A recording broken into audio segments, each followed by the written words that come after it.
তোমরা প্রথম যে মাল ঢুকাইছাও সেটা আমি জানি, যে মাল তো আমি বন্ধ করেছি। মাল তো ব্যাগ দেওয়া হয়েছে।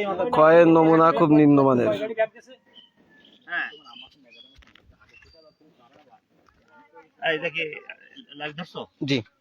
এই আসো। সম্মানিত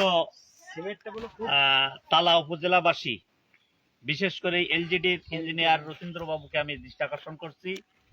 আমার তেঁতুলিয়া ইউনিয়ন পরিষদের সামনে থেকে শুরু করে ইসলামকাট ইউনিয়নে ঘোনা বাজার অভিমুখী যে রাস্তা কার্পেটিং হচ্ছে, এই রাস্তার প্রাথমিক পর্যায়ের কন্ট্রাক্টর ছিল পিস্তল সোহেল। অনেক আগের 24 সাল 23 সালের এই কাজ শুরু হয়েছিল। এরপরে কাজ দীর্ঘদিন বন্ধ থাকার পরে এই কাজটা শুরু হয়েছে।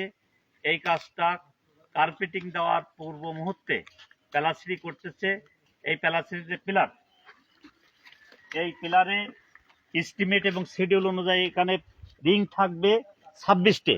এখানে আছে, আমি ভেঙে এই মুহূর্তে দেখছি এখানে আছে 10টা রিং, অর্থাৎ 16টা রিং নাই। এখানে যে পাথর থাকবে 3 ফুট পাথর, 1 ফুট বালি, 1টা সিমেন্ট। কিন্তু এখানে যা দেখছি, এখানে মানে 2 নম্বরই করতে এমন একটা অবস্থানে গেছে যে এই রাস্তা করার পরপরই রাস্তা ড্যামেজ হয়ে যাবে। পাশাপাশি যে প্যালাসিটি করা হচ্ছে, যে এই ইটটি ধরো, এই ইটটা হলো এসবি, তার মানে হলো আপনার বিনের পোতার ইট। সম্পূর্ণভাবে লোনা পানির ইট, লোনা মাটির ইট। এই ইট 1 নম্বর ইট দিয়ে করার কথা, এই ইট আনছে এখানে 2 নম্বর ইট। আমার এখানকার ইটের দাম 1 নম্বর ইটের দাম 10,500 টাকা, ওখানকার ইটের দাম 7,500 টাকা।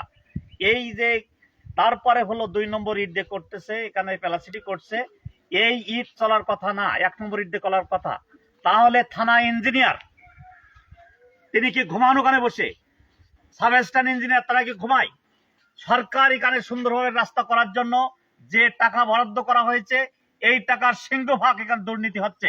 এই জন্য আমি কর্তৃপক্ষ, বিশেষ করে থানা ইঞ্জিনিয়ার, সাব স্টেশন ইঞ্জিনিয়ার এবং ইউনো মহোদয়কে দৃষ্টি আকর্ষণ করব, এই রাস্তা যে 2 নম্বরই হচ্ছে এটা বন্ধ করে সুন্দরভাবে রাস্তার যে এস্টিমেট রয়েছে সেই এস্টিমেটের আলোকে করার জন্য আমি অনুরোধ করব। আমি একজন সচেতন নাগরিক এবং এই ইসলামকাট ইউনিয়নের চেয়ারম্যান হিসাবে আমার দেখার দায়িত্ব, এবং এই ইউনিয়নের প্রতিটা জনগণ এই রাস্তা 1 নম্বর শিডিউল অনুযায়ী কাজ বুঝে নেবে। তার জন্য সকলকে সহযোগিতা, বিশেষ করে প্রশাসনকে এই সহযোগিতা করার জন্য আমি দৃষ্টি আকর্ষণ করছি। আল্লাহ হাফেজ। প্রয়োজনে আবার লাইভে আসবো এবং জাতিকে জানাবার জন্য চেষ্টা করব। ধন্যবাদ। আসসালামু আলাইকুম ওয়া রাহমাতুল্লাহ। ম্যানেজার ভাই, কাজ বন্ধ রাখেন, কাজ চলবে না। আপনি সম্পূর্ণভাবে এগুলো সব যা আছে সব গোছাই ফেলেন এখান থেকে।